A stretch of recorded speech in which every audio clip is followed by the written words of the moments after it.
كنتم لا تعلمون بالبينات والزبر وأنزلنا إليك الذكر لتبين للناس ما نزل إليهم ولعلهم يتفكرون السلام عليكم ورحمة الله وبركاته الحمد لله والصلاة والسلام على رسول الله وعلى آله وأصحابه أمواله أما بعد প্রিয় দর্শক আপনাদের সবাইকে অনেক অনেক প্রীতি আর শুভেচ্ছা জানিয়ে শুরু করছি আমাদের সকলের প্রিয় অনুষ্ঠান ইসলামিক টেলিভিশনের জনপ্রিয় অনুষ্ঠান পলি কেবলস জেনে নিন। আর অনুষ্ঠানটি সরাসরি সম্প্রচারিত হচ্ছে, সুতরাং যে কোনো প্রশ্ন করতে আপনারা আমাদের কাছে ডায়াল করতে পারেন। দর্শক, আপনাদের প্রশ্নের উত্তর দেওয়ার জন্য আমাদের মাঝে উপস্থিত হয়েছেন বিশিষ্ট ইসলামী চিন্তাবিদ, শিক্ষাবিদ এবং গবেষক মোহতারাম ডক্টর খন্দকার আব্দুল্লাহ জাহাঙ্গীর। আসসালামু আলাইকুম ওয়া রাহমাতুল্লাহি ওয়া বারাকাতুহু। ওয়া আলাইকুম আসসালাম ওয়া রাহমাতুল্লাহি ওয়া বারাকাতুহু। কেমন আছেন মোহতারাম? আলহামদুলিল্লাহ ভালো আছি, আপনি কেমন আছেন? আলহামদুলিল্লাহি রাব্বিল আলামিন, আল্লাহর মেহেরবানিতে ভালো আছি আলহামদুলিল্লাহ। দর্শক, অনুষ্ঠানটি সরাসরি সম্প্রচারিত হচ্ছে আর মোহতারাম আমাদের সামনে আছেন, আর আমরা চাচ্ছি আপনাদের পক্ষ থেকে সুন্দর সুন্দর প্রশ্ন, যার মাধ্যমে আমরা সমাধান জানবো কোরআন আর সুন্নাহর ভিত্তিতে। মোহতারাম একজন দর্শক আছেন টেলিফোনে অপেক্ষায়, আমরা বিসমিল্লাহ বলে শুরু করছি, তার ফোনটা নিচ্ছি। বিসমিল্লাহির রহমানির রহিম। আসসালামু আলাইকুম ওয়া রাহমাতুল্লাহি ওয়া বারাকাতুহু। ওয়া আলাইকুম আসসালাম ওয়া রাহমাতুল্লাহি ওয়া বারাকাতুহু। জি ভাই, আমি ওই ঢাকা গ্রিন রোড থেকে আব্দুল মান্নান বলছি। জি জি, আমার দুটো প্রশ্ন সালাত সম্পর্কে আর কি। আচ্ছা, প্রথম প্রশ্নটা হচ্ছে যে সালাত, ফরজ সালাত আর কি শুরু হয়ে গেছে। হ্যাঁ, তো ইমাম সাহেব সূরা ফাতিহা শেষ করে ফেলেছেন। জি এই অবস্থায় আমি নামাজে শামিল হলাম। জি শামিল হওয়ার পরে আমাকে ওই যে আপনার নিয়াত করে সানা পড়তে হবে কিনা, এবং সানা পড়ার পরে আমি কি সূরা ফাতিহা পড়বো কিনা, এটা একটা প্রশ্ন। আর দ্বিতীয় প্রশ্ন হচ্ছে, যেসব মসজিদে ইমামগণ রাফি আযান করেন না এবং সূরা ফাতিহা পাঠ করার পরে আমিন জোরে উচ্চারণ করেন না, সেক্ষেত্রে মুক্তাদিগণ কি আপনার করবে, ওই যে রাফি আযান করলে বা আপনার জোরে আমিন বললে কোনো সমস্যা হবে কিনা, এই দুটো প্রশ্ন। জি, আসসালামু আলাইকুম। অনেক অনেক ধন্যবাদ। ওয়া আলাইকুম আসসালাম ওয়া রাহমাতুল্লাহ। আমরা ইনশাআল্লাহ তাআলা মোহতারামের কাছ থেকে আপনার কাছে আপনি যে প্রশ্নটি করেছেন তার উত্তর জানার চেষ্টা করছি ইনশাআল্লাহ তাআলা। মোহতারাম আব্দুল মান্নান সাহেব যে প্রশ্নটি করেছেন, প্রথমত আমরা শুনলাম যে তিনি সালাতের মধ্যে যে বিষয়টি জানতে চাইছেন, মাসবুক হয়ে গেছেন কিছুটা। জি কি হবে তার? জি, আলহামদুলিল্লাহ রাব্বিল আলামিন ওয়া সলাতু ওয়াস সালামু আলা রাসূলিহিল আমিন ওয়া আলা আলিহি ওয়া আসহাবিহি আজমাইন, আম্মা বাদ। জি, প্রথম বিষয় হলো যে আপনি যদি যাওয়ার পরে দেখেন ইমাম সাহেব জোরে কেরাত পড়ছেন, যেটা জানি মাগরিব, ইশা, ফজর, জুমা, সেক্ষেত্রে আপনি তাকবীরে তাহরিমা বলে নামাজের শরীক হবেন, আপনি সানা বা অন্য কিছুই পড়বেন না, এটাই উত্তম। কারণ আল্লাহ তাআলা কোরআন কারিমে বলেছেন, ইযা কুরিআল কুরআনু ফাসতামিউ লাহু আনসিতু লাআল্লাকুম তুরহামুন। যখন কোরআন পড়া হয় তোমরা মনোযোগ দিয়ে অন্তর শমন করো, নীরব থাকো। তো যেহেতু কোরআন পড়া হচ্ছে এবং আমাদের জন্যই নামাজের ভিতরে আমি মুক্তাদি হয়েছি তার কোরআন শোনার জন্যই, সেহেতু আমাদের উচিত এই সময় আর কিছু না পড়া, সূরা ফাতিহাও নয় বা অন্য সানাও নয়। আর যদি তিনি সেররি নামাজে থাকেন অর্থাৎ জোহর আসর, তাহলে আপনি সানা পড়বেন, এবং আমরা তো এই বিষয়ে মতভেদ জানি সূরা ফাতিহা পড়া না পড়ার, তবে সেররি নামাজে সূরা ফাতিহা পড়াটাই উত্তম। জি আচ্ছা মোহতারাম, পাশাপাশি আব্দুল মান্নান সাহেব আরও একটি প্রশ্ন করেছেন যে যদি ইমাম সাহেব দেখা যায় যে তিনি রফল ইয়াদান না করেন বা জোরে আমিন না বলেন, তো সেই ক্ষেত্রে মুক্তাদি রফল ইয়াদান করলে বা জোরে আমিন বললে নামাজের কোনো সমস্যা আছে কিনা, সেই ব্যাপারে জানবো। আর একজন দর্শকের প্রশ্ন নিয়ে। আসসালামু আলাইকুম ওয়া রাহমাতুল্লাহি ওয়া বারাকাতুহু। ওয়ালাইকুম আসসালাম ওয়া রাহমাতুল্লাহি ওয়া বারাকাতুহু।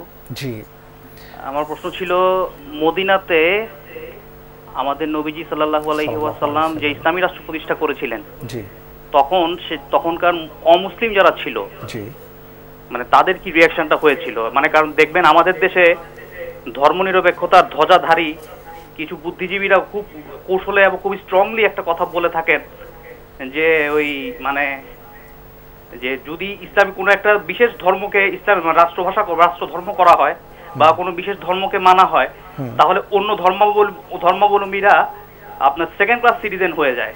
আচ্ছা, তো এক্ষেত্রে মানে নবীজি কি করে এটা হ্যান্ডেল করেছিলেন, মানে ওই সময় মদিনা রাষ্ট্রের সমস্ত অমুসলিমদেরকে নিয়ে কিভাবে তিনি ইসলামী রাষ্ট্র প্রতিষ্ঠা করেছিলেন, আমি একটু ব্যাপারটা জানতে চাচ্ছিলাম। অনেক ধন্যবাদ আপনার চমৎকার এবং গুরুত্বপূর্ণ প্রশ্নের জন্য। আমরা মোহতারামের কাছ থেকে ইনশাআল্লাহ তাআলা জানবো। তার আগে মোহতারাম আপনার কাছে যে বিষয়টি জানতে চাইছিলাম। জি জি, প্রথম প্রশ্নের সহজ উত্তর হলো যে আমাদের সমাজে অনেক সময় আমরা বলতে চাই বা ইমামরা এটা বলেন যে ইমাম যেহেতু রফল ইয়াদান করে না, আমিন জোরে বলে না, আপনারা বললে নামাজ ক্ষতি হবে ও নষ্ট হবে। এটা যদি এমন হয় তাহলে আমরা যারা হানাফিরা হজে যে মক্কায় নামাজ পড়ি, আমাদের তো নামাজ হওয়ার কোনো কথা না, কারণ ইমাম রফাদেন করেন আমরা করি না, তিনি জোরে আমিন বলেন আমরা বলি না। তো আসলে এই যে বিষয়টা, এটা সত্যই দুঃখজনক, এটা আমাদের অজ্ঞতা প্রমাণ করে। সাহাবায়ে কেরাম একে অপর ইমামরা, আমাদের ইমামরা একজন আরেকজনের পিছনে নামাজ পড়েছেন, কেউ রফাদেন করেছেন, এটা তো নামাজের একটা সাধারণ ব্যক্তিগত আমল, মুস্তাহাব। প্রথমে আপনাদের দৃষ্টি আকর্ষণ করি, সালাতের শুরু থেকে শেষ পর্যন্ত 1000-এরও বেশি সুন্নত আমল রয়েছে। সুবহানাল্লাহ। এর ভিতরে মতভেদ মাত্র 9 বা 10টাই, আর কিছু না। 9-10টা বিষয়ে শুধু মতভেদ, আর কোনো মতভেদ নেই। তো এই 9-10টা মতভেদ সবগুলোই মুস্তাহাব্বাত বিষয়ে। রফুল ইয়াদাইন কেউ ওয়াজিব ফরজ বলেননি, যারা করেছেন করতে বলেছেন তারাও মুস্তাহাব বলেছেন, যারা করেননি করতে আপত্তি করেছেন তারাও বলেছেন না করাটা উত্তম, করলে মাযহাব নষ্ট হবে তারা বলেননি। আমরা বর্তমানে কেউ এটাকে মানসুখ বানিয়ে দিচ্ছি, কেউ এটাকে ওয়াজিব বানিয়ে দিচ্ছি। এই জন্য এটা আমাদের ভুল দৃষ্টিভঙ্গি, সুন্নাহ বিরোধী দৃষ্টিভঙ্গি। সাহাবায়ে কেরামের সুযোগেই যেহেতু এটা ছিল, তাবেঈনদের যুগে, আমাদের ইমামদের যুগে ছিল। ইমাম আবু হানিফার তৃতীয় পর্যায়ে প্রজন্মের ছাত্র ইসাম ইবনে ইউসুফ, ইমাম আবু ইউসুফের ছাত্র, খুব মশহুর ফিকার, আপনারা যে কোনো ফিকহি গ্রন্থে পাবেন। তিনি রফল ইয়াদাইন করতেন, একেবারে ফিকার কিতাবগুলোতে আছে, তিনি রফল ইয়াদাইন করতেন। তার ভাই আরেকজন ফকিহ, তিনি করতেন না। কেউ মানে সূরা ফাতিহা পড়তেন, কেউ পড়তেন না।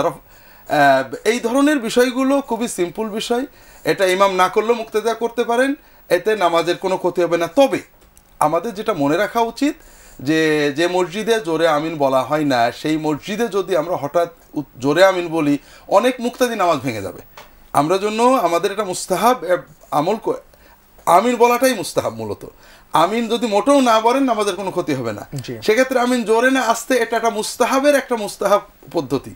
তো এটা করতে যে জন্য মুসলমানের ভিতরে হানাহানি বাড়াবাড়ি না হয়, এটার দিকে খেয়াল রাখতে হবে। অর্থাৎ আপনি এমন মৃদু শব্দে বলবেন যাতে জোরে, আপনারা যে মনে করেন যে জোরে বলাটা উত্তম, যেন অন্য মুসল্লিদের কোনো মানে বিরক্তি না হয়, নামাজ নষ্ট না হয়, নামাজের মনোযোগ নষ্ট না হয়, কারণ এটা খুবই ছোট বিষয় আর কি। জি, আবার অন্যান্য মুসল্লি যারা বলেন না তাদেরও মনে হয় স্মরণে রাখা দরকার। জি, এটা আমি আমার মসজিদে কিছু ভাই জোরে বলেন, অনেকে প্রশ্ন করেন এরা জোরে বলবে কেন, আপনি বলেন না জোরে। তো আমি এটা বলেছি। দ্বিতীয় কথা হলো যে আমাদের অনেক সময় মানে হঠাৎ জোরে আমিন শুনে বিরক্ত হওয়ার চেয়েও ও আমিন জোরে বললো কেন, এটার প্রতি বিরক্তি বেশি। এটার দিকে খেয়াল রাখতে হবে। এটাই যে এটাও রাসূলুল্লাহ সাল্লাল্লাহু আলাইহি ওয়াসাল্লাম একটা সহিহ সুন্নত, এটা সহিহ হাদিসে আসছে। যদিও সহিহাইন বুখারী মুসলিমে নেই, অন্যান্য সুনান গ্রন্থে স্পষ্ট সহিহ আসছে যে রাসূলুল্লাহ সাল্লাল্লাহু আলাইহি ওয়াসাল্লাম এটাকে একটু জোরে বলেছেন, সাহাবীরা একটু মানে পাশের লোক শুনতে পারে এমন করে বলেছেন। তা আপনি কাকে নিন্দা করছেন? রাসূলুল্লাহ সাল্লাল্লাহু আলাইহি ওয়াসাল্লাম একটা প্রমাণিত সুন্নাহ, সাহাবীরা করেছেন, এটাকে ভালোবাসা তো আমাদের দায়িত্ব। জি, অনেক ধন্যবাদ। আর একজন দর্শক আছেন টেলিফোন প্রশ্নের জন্য। জি, আসসালামু আলাইকুম ওয়া রাহমাতুল্লাহ। ওয়া আলাইকুম আসসালাম। জি, আমি মিরপুর থেকে বলছি, মিরপুর 1 নম্বর থেকে রাহিমা খাতুন। জি জি জি।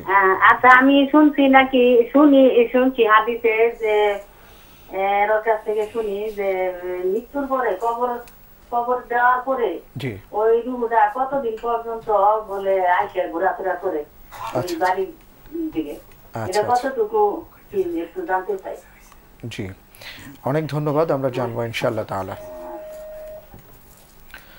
মহতারাম, আপনার কাছে এবার আমরা জানতে চাচ্ছিলাম, আমাদের ভাই খুব চমৎকার একটি গুরুত্বপূর্ণ প্রশ্ন করেছেন, আর তা হলো যে অনেকেই দাবি করেন বা যারা নিজেদেরকে প্রগতিশীল মনে করেন তারা বলছেন যে যদি কোনো দেশের আর কি মূল ধর্মীয় ব্যাপারটি চলে আসে বা ইসলাম যদি চলে আসে, তাহলে অন্য ধর্মের যারা আছে তারা সেকেন্ড নাগরিক হিসাবে বিবেচিত হবে। তো আমাদের সব কিছুর মডেল হলো কোরআন এবং সুন্নাহ। রাসূল সাল্লাল্লাহু আলাইহি সাল্লামের আদর্শ হলো আমাদের মূল মডেল। তো তিনি যখন মদিনা সনদের মাধ্যমে মদিনা স্টেট কায়েম করেছিলেন, তখন সেই সহাবস্থানের অবস্থাটা কি ছিল তিনি জানতে চেয়েছেন। প্রথম কথা যে যারা বলেন বুদ্ধিজীবীরা, আমি জানি না তার বুদ্ধিজীবীদের বুদ্ধি বেশি থাকা উচিত। ব্রিটেনের রাষ্ট্রধর্ম খ্রিস্ট ধর্ম, কিন্তু ব্রিটিশের মুসলমান বা ইহুদিরা সেকেন্ড ক্লাস নাগরিক এরকম কিছু না, তারা সবাই সমান অধিকার পান। নেপালের রাষ্ট্রধর্ম হিন্দু ধর্ম, কিন্তু নেপালের নাগরিক অন্য ধর্মের লোকেরা সেকেন্ড ক্লাস নাগরিক হয়ে গেছে এরকম আমার জানা নেই আর কি। বিশেষ করে এরকম ইউরোপের আরো অনেকগুলো দেশে এরকম আছে। তো রাষ্ট্রধর্ম হলে অন্য ধর্মের নাগরিকরা সেকেন্ড ক্লাস নাগরিক হয়ে যায়, এটা জেনে অথবা না জেনে তারা অশুদ্ধ বা অসত্য তথ্য দেন। আসলে সেকেন্ড ক্লাস নাগরিক কিনা এটা নির্ভর করবে প্রশাসনের মানসিকতার উপরে। হ্যাঁ, একসময় ছিল ব্রিটেনে অন্যান্য দেশে আইন করে ইহুদিদের দাড়ির উপর ট্যাক্স বসানো হতো, ধর্ম পালনের উপর ট্যাক্স বসানো হতো। এই ধরনের আচরণ যদি না করে, শুধু রাষ্ট্রধর্ম কোনো ধর্ম হলেই অন্য ধর্মের নাগরিকরা সেকেন্ড ক্লাস হয়ে যাবে, যেমন আমাদের রাষ্ট্রভাষা বাংলা, এই জন্য আমাদের দেশের বাংলা ভাষা নয় এমন সবাই সেকেন্ড ক্লাস নাগরিক হয়ে যাবে, এটা তো আমার মনে হয় না। যেমন ভারতে হিন্দি রাষ্ট্রভাষা, রাষ্ট্রভাষা হিন্দি বলে যারা হিন্দি জন্ম থেকে শেখেন না, ভারতের প্রায় 90% নাগরিকের জন্ম মাতৃভাষা হিন্দি নয়, এরা কখনোই মনে করে না যে আমরা সেকেন্ড ক্লাস নাগরিক হয়ে গেলাম। অথবা আমাদের যে যারা রয়েছেন মানে উপজাতি রয়েছেন, তারা কখনোই মনে করেন না আমরা সেকেন্ড ক্লাস নাগরিক হয়ে গেলাম। আসলে আমরা কিভাবে ট্রিট করছি, আমরা তাদেরকে বাংলা শিখতে বাধ্য করছি কিনা, অথবা তারা তাদের মাতৃভাষা ব্যবহারের কোনো বাধা দিচ্ছি কিনা, এটার উপর নির্ভর করবে তারা সেকেন্ড ক্লাস নাগরিক হয়েছেন কিনা।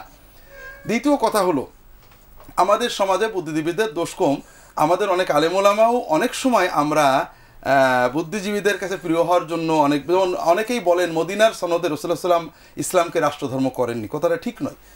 রাষ্ট্র অবশ্যই রাসূলুল্লাহ সাল্লামের মতো চলবে। মদিনার সনদ বলতে যে কথাগুলো আমরা এইভাবে দেখি, ঠিক এইভাবে হাদিস শরীফে আসেনি, একটা সনদে আসেনি, বিভিন্ন এটাকে গুছায়ে অনেকে অনেক রকম যোগ সংযোগ করে আমরা একটা খসড়া বানিয়ে নিয়েছি।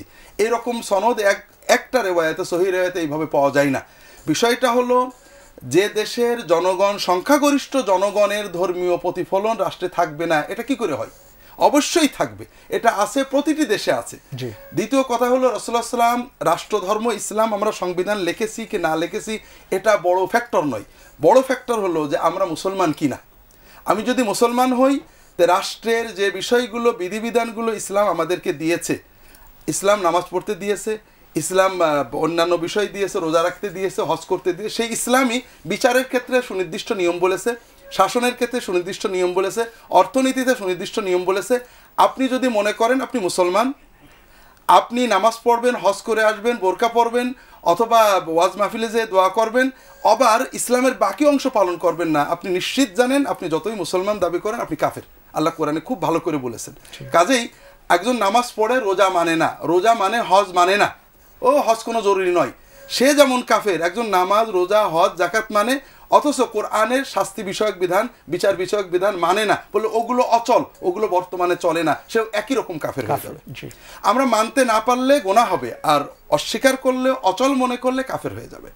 তো এই জন্য আমরা যে কোনো মর্মে মুসলমান দেশে মুসলমানদের ধর্মের অবশ্যই বাস্তবায়ন থাকবে। রাসূলুল্লাহ সাল্লাল্লাহু আলাইহি ওয়াসাল্লাম কীভাবে ম্যানেজ করেছেন? আসলে ইসলাম সর্বপ্রথম বিশ্বে একটা মৌলিক ইসলামী ধর্মের ভিতরেই একটা ধর্মনিরপেক্ষতা দিয়েছে। সেটা হলো, ইসলামের আগে আপনারা বাইবেল পড়েন, আমি এখন কোটেশন দিতে পারবো অনেক, অন্যান্য ধর্মের গ্রন্থ পড়েন, যেখানে অন্য ধর্মের অস্তিত্বকে অস্বীকার করা হয়েছে। বাইবেলে বারবার বলা হয়েছে অন্য ধর্মের মন্দির, মসজিদ, মূর্তিগুলো ভেঙে দাও। সেখানে বলা হয়েছে যারা অন্য তাদেরকে জবাই করো।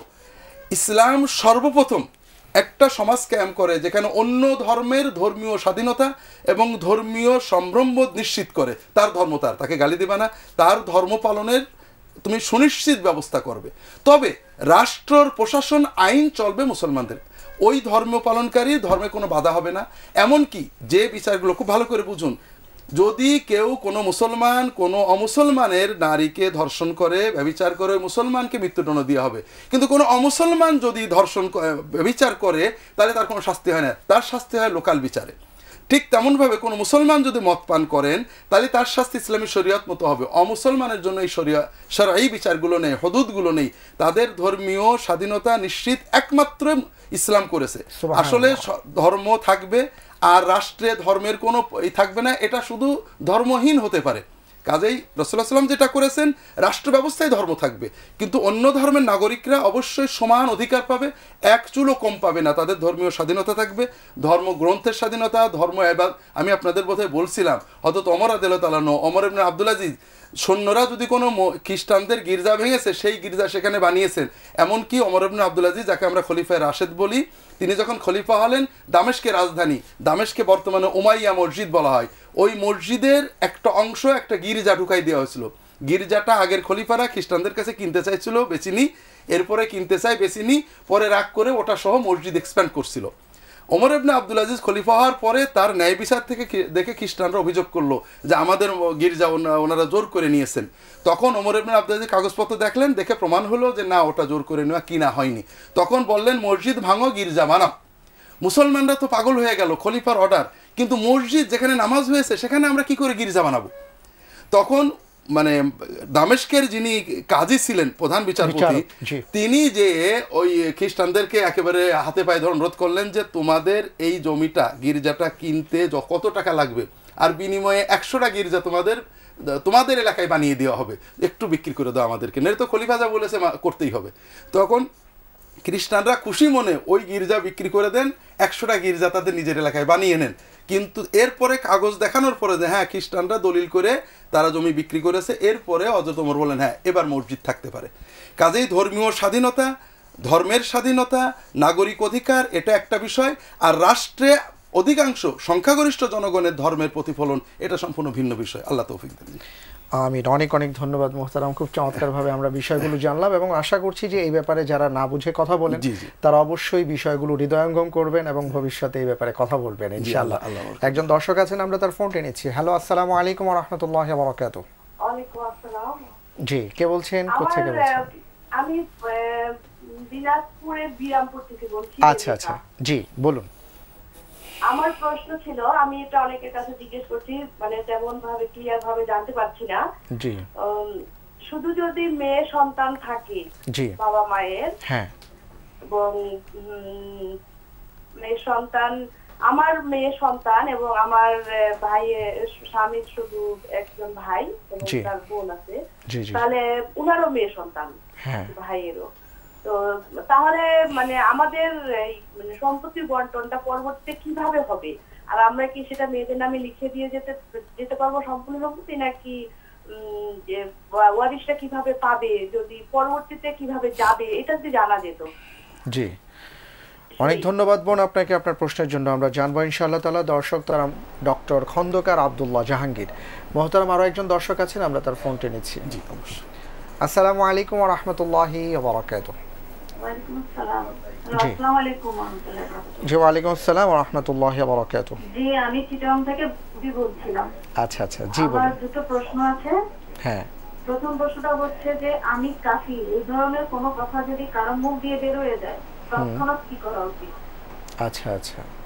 আর আরেকটা প্রশ্ন হচ্ছে, ওই শপথের যে আমরা কাফারা দেই, হ্যাঁ, এটা কি কতদিনের মধ্যে দিতে হবে, এমন কি কোনো নিয়ম আছে, নাকি দিলেই হবে? আচ্ছা, জি অনেক ধন্যবাদ, আমরা জানবো ইনশাআল্লাহ তাআলা। ওয়া আলাইকুম আসসালাম ওয়া রাহমাতুল্লাহ। মোহতারাম আপনার কাছে এবার আমরা জানতে চাচ্ছিলাম, মিরপুর থেকে আমাদের একজন দর্শক, মহিলা দর্শক, তিনি জানতে চেয়েছেন যে তিনি শুনেছেন মানুষের ইন্তেকালের পরে আত্মা নাকি কয়েকদিন ঘোরাফেরা করে মানুষের বাড়ির আশেপাশে, তো এটার বাস্তবতা কতটুকু? কথাটা একেবারেই ঠিক নয়, কখনোই ঠিক নয়। এটা যে মানুষের আত্মা দুনিয়ায় ঘুরে বেড়ায়, ভূত প্রেত হয়, এগুলো সব অমুসলিমদের বিশ্বাস। কোরআন এবং সুন্নায় খুব স্পষ্ট বলা হয়েছে মানুষের মৃত্যুর পরে তার কবরে সওয়াল জবাব হয়, তার আত্মা আল্লাহর কাছে লেখা হয়, ইল্লিন সিজিনে তাদের লেখা হয়, এরপরে তার অবস্থানে চলে যায়। সে দুনিয়ায় ঘুরে বেড়ায়, এটা মোটেও ঠিক কথা নয়, এগুলো ভুল কথা, এগুলো মানে ইসলাম বিরোধী কুসংস্কার এবং অন্যায় বিশ্বাস। জি, দিনাজপুর থেকে আমাদের এক বোন প্রশ্ন করলেন, রেবেকা, তিনি জানতে চেয়েছেন যে তাদের পরিবারে তাদের একটিমাত্র মেয়ে এবং তাদের ভাইয়ের ঘরেও একটি মেয়ে, হ্যাঁ, তো এই অবস্থায় সম্পত্তি বন্টনটা কিভাবে হবে এটা তিনি জানতে চেয়েছিলেন। আর তারা যদি এই জন্য এই সম্পত্তি বন্টনের ভয়ে যদি মেয়েকে সবকিছু লিখে দেন তাহলে সমস্যা আছে। জি জি জি জি বোন, আসলে শরিয়াতের বিধান হলো যে আপনাদের যদি একটাই মেয়ে হয়, মেয়েটা আপনাদের সম্পত্তির অর্ধেক পাবে, যাই রেখে যান না কেন তার অর্ধেক সে পাবে। বাকি পাবে যদি আপনাদের অন্যান্য, যেমন আপনার ভাই থাকলে আপনার সম্পত্তির বাকি পেয়ে যাবে, ভাই না থাকলে ভাতিজা থাকলে পাবে, বা এরকম, বা পিতা থাকলে পাবে, চাচা থাকলে পাবে, আর একটা মেয়ে হলে সে অর্ধেক পাবে। তো ইসলামে এই ব্যবস্থার মূল ছিল যে এই যে মেয়ে অসহায় আপনি রেখে যাচ্ছেন, তাকে দেখাশোনা করবে কে? ওই চাচা, ওই ভাই বা আপনার চাচাতো ভাই, তারা তাকে দেখাশোনা করবে, এই স্বার্থেই তাদেরকে সম্পত্তিটা দেওয়ার ব্যবস্থা করা হয়েছিল। তবে দুর্ভাগ্যবশত আমরা আমাদের সমাজে ইসলামের যে সামাজিক এবং মানবাধিকারের মূল্যবোধ, এটা মোটেও নেই। আমরা নামাজ রোজা হজ যাকাত টুপি পাগড়ি দাড়ি ইত্যাদি কম বেশি যাই করি না কেন, আমরা মানুষের অধিকার, সামাজিক দায়িত্ব, আত্মীয়তার অধিকার এগুলো মোটে জানিও না, বুঝিও না, পালনও করি না। যে কারণে আমাদের সমাজে অসহায় এই মেয়েটা পিতা মারা গেলে চাচা বা চাচাতো ভাইয়েরা সম্পত্তি অর্ধেক ঠিকই নেয়, কিন্তু মেয়ের দেখাশোনার কিছুই করে না। এজন্য আপনারা যদি মনে করেন যে আমরা মৃত্যুর পরে অর্ধেক সম্পত্তি মেয়েটা যা পাবে তাতে তার চলবে না, অথবা তার দেখাশোনার তেমন কেউ থাকবে না, তাহলে জীবদ্দশায় হাদিয়া হিসেবে তাকে কিছু দিয়ে দিতে পারেন। কিন্তু মৃত্যুর আগেই সব সম্পত্তি তাকে লিখে দেওয়া এটা ঠিক নয়। দুই কারণে ঠিক নয়, আপনার অন্যান্য উত্তরাধিকারদের বঞ্চিত করার নিয়তটা ঠিক নয়। দুই নম্বর, আপনি তাকে সব লিখে দিলেন, হঠাৎ আপনার জমি বিক্রয়ের দরকার হয়েছে, আপনি তো কতদিন বাঁচবেন জানেন না, এই জন্য এটা ঠিক নয়। তবে আপনার জীবদ্দশায় আপনার সম্পত্তির একটা বড় অংশ তাকে একটা যেটা ধরে তার চলে লিখে দেন, বাকি যেটা আপনার অধিকারে থাকবে আপনার মৃত্যুর পরে আপনার মেয়েও পাবে, বাকি ভাই ব্রাদার কেউ থাকলে তারা সামান্য পাবেন। এটা আল্লাহ যেহেতু ফয়সালা দিয়েছেন, আমাদের এটা অবশ্যই এর ভিতর অনেক কল্যাণ বরকত আছে, এটা মেনে নেওয়া দরকার। আর আত্মীয় স্বজন যারা পাবে তাদেরও এ ব্যাপারে সচেতন হওয়া দরকার যে এই সন্তানের প্রতি আমাদের কি দায়িত্ব আছে। জি জি, ধন্যবাদ মোহতারাম। এরপরে আমরা যে প্রশ্নটি পেয়েছি সেই প্রশ্নটি হলো চট্টগ্রাম থেকে, যে কেউ যদি বলে ফেলে যে আমি কাফের বা কাফের হয়ে গেছি, তাহলে তার কি করণীয় এবং তার অবস্থানটা ইসলামে ওই মুহূর্তে কি হবে? জি, যদি একথা, প্রথম কথা হলো একথা যদি কেউ সচেতন বলে সত্যই তার ইমানটা নষ্ট হয়ে যায়। এই জন্য কখনোই আপনারা কোনোভাবেই একথা বলবেন না, কারণ আপনার আজীবনের সাধনা, ত্যাগ, ইমান এটা নষ্ট হয়ে যাক, এটা কখনোই কাম্য নয়। দ্বিতীয়ত, এটা যদি অচেতনভাবে রাগের মাথায় বেরিয়ে পড়ে, সঙ্গে সঙ্গে তওবা করতে হবে। তওবা করতে হবে। তওবার বিভিন্ন, আপনি এমনি আল্লাহ আমি অন্যায় করেছি মাফ করে দেওয়া, জীবন আর বলবো না, আমি অন্যায় হয়ে গেছে, গভীরভাবে তওবা করতে হবে।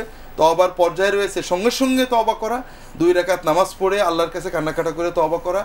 তওবা, ইস্তেগফার, বিশেষ করে শিরক থেকে বাঁচার জন্য কিছু দোয়া আছে, বেশ একটা দোয়া আছে, আল্লাহুম্মা ইন্নী আউযু বিকা আন উশরিকা বিকা ওয়া আনা আ'লাম ওয়া আস্তাগফিরুকা মিম্মা লা আ'লাম। যদি জানা থাকে এগুলো বারবার পড়বেন, বেশি বেশি তওবা করবেন, আল্লাহর কাছে মানে তৌফিক চাইবেন। জি ইনশাআল্লাহ। মোহতারাম, এরপরে আমরা একটি প্রশ্ন পেয়েছি, আর সেটা হলো যে কাফফারা যদি দিতে হয়, সেটা কাফফারা কতদিনের মধ্যে আদায় করতে হবে, এটার কোনো সময়সীমা আছে কিনা আমরা জানবো আরও একটি প্রশ্ন নিয়ে। আসসালামু আলাইকুম ওয়া রাহমাতুল্লাহি ওয়া বারাকাতুহু। ওয়ালাইকুম আসসালাম ওয়া রাহমাতুল্লাহি ওয়া বারাকাতুহু। আমি ফরিদপুর থেকে মোহাম্মদ ইরশাদ মোল্লা বলছি। জি, আমার দুটি প্রশ্ন। আচ্ছা, এক নম্বর প্রশ্ন হলো কিয়ামতের আলামত কি কি, এবং আমরা দুনিয়াতে যা হচ্ছে তাতে আমরা কিয়ামতের আলামত কি কি দেখতে পাচ্ছি? আচ্ছা, এবং আরেকটা প্রশ্ন হলো যে আমি প্রায় দেখি লাইভ শো অনুষ্ঠানগুলি প্রায় নামাজের সময় হয় আর কি, যেমন এখন এখানে নামাজ, এখন লাইভ শো অনুষ্ঠানটা হচ্ছে, এটা তো এখন আমাদের ওই নামাজ পড়া বা যে অনুষ্ঠানটা দেখতেছি তাতে কোনো সমস্যা হয় কিনা নামাজের, এই জন্য জানতে চাইছি। জি, অনেক ধন্যবাদ আপনার প্রশ্নের জন্য, আমরা জানবো ইনশাআল্লাহ তাআলা। জি, শপথের কাফফারা দিতে হবে, এটার সময়সীমা নেই, তবে আল্লাহর পাওনাগুলো যত তাড়াতাড়ি দেওয়া যায় চেষ্টা করতে হবে, কারণ আপনার আজকে তৌফিক আছে, কালকে থাকবে, না থাকলেও আপনার এই ফরজটা থেকেই যাবে। এই জন্য এখানে আপনি যত তাড়াতাড়ি দিতে পারেন চেষ্টা করবেন, দেরি হওয়ার কারণে এক্সট্রা কোনো গুনাহ হবে না, না দিলে গুনাহ হবে। অনেক ধন্যবাদ জানাচ্ছি দর্শক আপনাদেরকেও। আপনারা দেখছেন পলি কেবলস জেনে নিন, আর অনুষ্ঠানটি সরাসরি সম্প্রচারিত হচ্ছে। সময় হয়েছে বিরতিতে যাব। আপনাদের সবাইকে আবারও সাদর আমন্ত্রণ জানাচ্ছি প্রিয় দর্শক, পলি কেবলস জেনে নিনে। মোহতারাম, আরও একজন দর্শক আছেন টেলিফোনে, দেখি তার কি প্রশ্ন। হ্যালো, আসসালামু আলাইকুম ওয়া রাহমাতুল্লাহ। ওয়ালাইকুম আসসালাম ওয়া রাহমাতুল্লাহ। ওই আমার প্রশ্ন হচ্ছে কি যে জোহরের নামাজের আগে যে 4 রাকাত সুন্নাত আছে, জি, ওই সুন্নাতটা আমি যদি ইচ্ছাকৃত না পড়ি তাহলে কি কোনো সমস্যা আছে? জি, ধন্যবাদ আপনাকে, আমরা জানবো ইনশাআল্লাহ। মোহতারাম, আপনার কাছে আমরা এবার জানতে চাচ্ছিলাম যে ইরশাদ মোল্লা ভাই ফরিদপুর থেকে প্রশ্ন করেছেন যে কিয়ামতের আলামত কি কি এবং তার মধ্যে আমরা কিছু দেখতে পাচ্ছি কিনা। জি, কিয়ামতের আলামত অনেক, রাসূলুল্লাহ সাল্লাল্লাহু আলাইহি শত শত আলামতের কথা বলেছেন। এটা 2 ভাগের, একটাকে বলা আলামতে কুবরা, বড় বড় আলামত, দাজ্জাল আসবে, ইয়াজুজ মাজুজ আসবে, জমিন থেকে মানে এমন ধরনের প্রাণী বেরোবে যারা কথা বলবে, তো এগুলো সূর্য পশ্চিম থেকে যাবে, এগুলো ঠিক কিয়ামতের কিছু আগে হবে। কিছু মানে কত হাজার কত লাখ আমরা জানি না, কিছু আগে। আর বাকিগুলো বলা হয় আলামতে সুগরা, সাধারণ আলামত, এগুলো অনেক ঘটে গেছে। যেমন মদিনার পাশে ভূমিকম্প, অগ্নুৎপাত, এগুলো প্রায় 600 হিজরির দিকে ঘটেছে, খুব স্পষ্ট। এখন বর্তমানে অনেক কিছু ঘটছে, যেমন মানুষের টাকা বৃদ্ধি পাবে কিন্তু নৈতিকতা কমে যাবে, এবং আরও অনেক কিছুর ভিতরে সমাজের নিম্ন শ্রেণী সাধারণ মানুষেরাই সমাজের আধিপত্য, অর্থাৎ নৈতিকতাহীন, দুর্নীতিবাদ, মাদকগ্রস্ত মানুষেরা সমাজের নেতৃত্ব নেবে, তাদের কথাই সবাইকে চলতে হবে। মক্কা শরীফের কয়েকটা বিষয় আগে বোধহয় আপনাদের একদিন বলছিলাম, একেবারে মনে হয় যেন দেখে দেখে বলা, কিন্তু 1500 বছর আগে বলা, যে মক্কার বিল্ডিংগুলো পাহাড়ের উপরে উঠে যাবে। এটা 5 বছর আগেও ছিল না। এখন কিন্তু মক্কার অনেক বিল্ডিং পাহাড়ের চেয়েও বড় করা, হাই রাইজ করা। আরেকটা আছে, হাই রাইজ বিল্ডিং বানানোর জন্য সাধারণ ঘরের সন্তানেরা প্রতিযোগিতা করবে। আনতারাল হফাত আর ওরাত আর আশা, দেখবে যে ওই যারা কিছুদিন আগে মরুভূমিতে ছাগল চড়িয়ে বেড়াতো, তাদের আওলাদেরা হাই রাইজ বিল্ডিং বানানোর জন্য পাল্লা দিচ্ছে। এটা এখন দুবাই, সৌদি আরবে পাল্লা লেগে গেছে, যে দুবাইতে যদি 115 তালা হয়, জিদ্দাওয়ালারা বলছে এবার 140 তালা করবো। আর একটা হাদিস আসছে, লা তাকুমু সাআতু হাত্তা তারা মক্কা তাকাদ বুআইজাত, তোমরা দেখবে যে মক্কার নিচেই বড় বড় কূপ, এক কূপের সাথে আর এক কূপ, বিশাল বিশাল। আগের জামানার ওলামারা বলতেন এইসব কূপ কেন করবে মক্কায়, কিন্তু এখন আমরা জানি এগুলো হলো টানেল, বিশাল বিশাল সুড়ঙ্গ মক্কার নিচে দিয়ে, পুরো জমিন শুধু টানেল আর টানেল, যেখান থেকে বড় বড় গাড়ি যাচ্ছে, এক রাস্তা দিয়ে আরেক রাস্তাতে সংযোগ হচ্ছে, মানুষ যাচ্ছে। আর একটা আসছে হাত্তা তাজুল আল জিবাল আন আমাকিনিহা, রাসূলুল্লাহ বলছেন কিয়ামতের আগে পাহাড়গুলো তার স্থান থেকে সরে যাবে।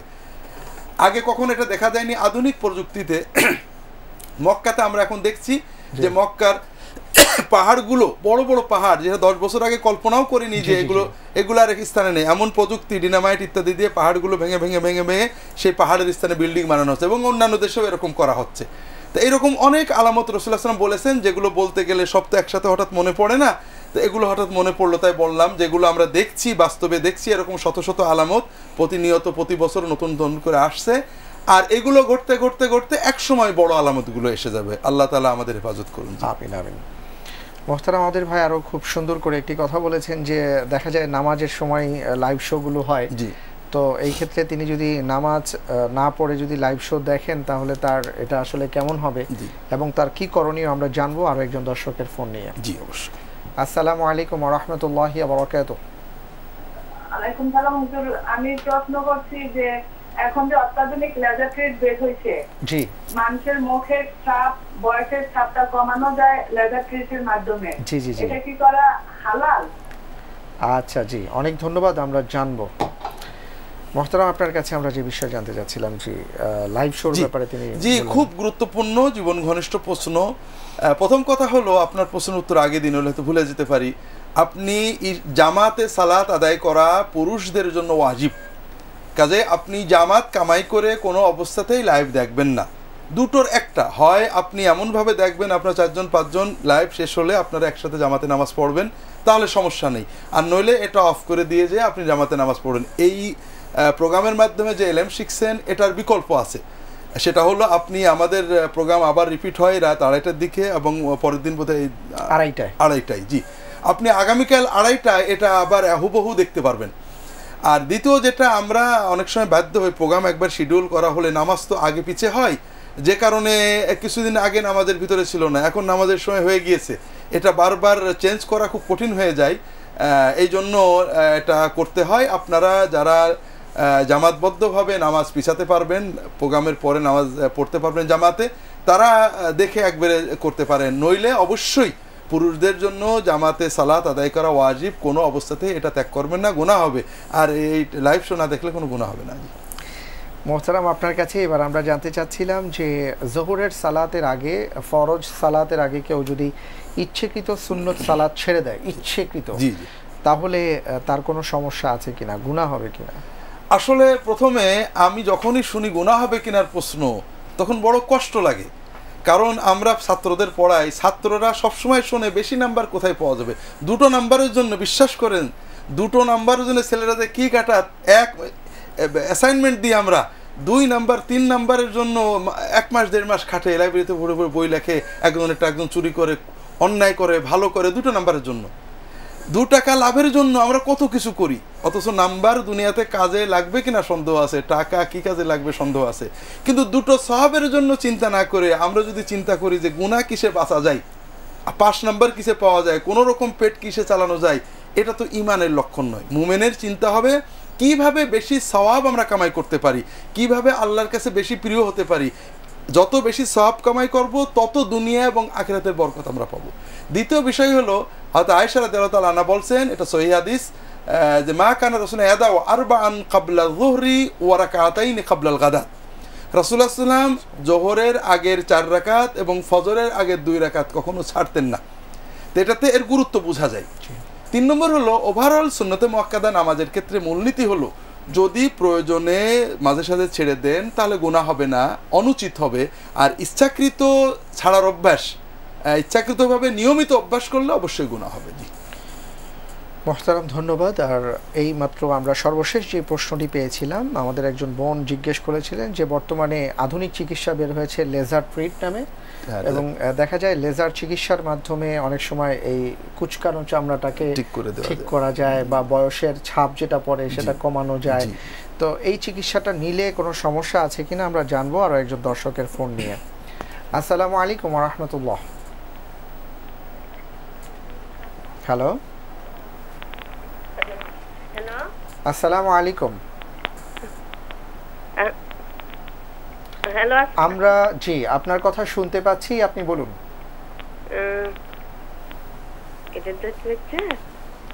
হ্যালো, আপনার কাছে প্রশ্ন করতে চাচ্ছিলাম। জি জি বলুন।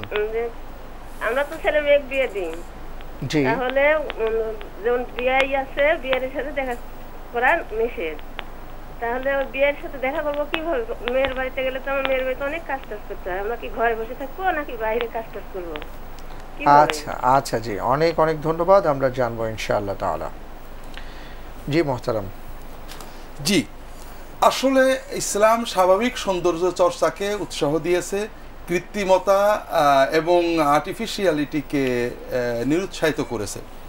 তো এই জন্য লেজার ট্রিটমেন্ট যেটা করে এটা নতুন বিষয়। এ ব্যাপারে আমি আসলে বর্তমান আধুনিক বিশ্ব অন্যান্য ওলামায়ে কেরাম কি বলেন আমার জানা নেই।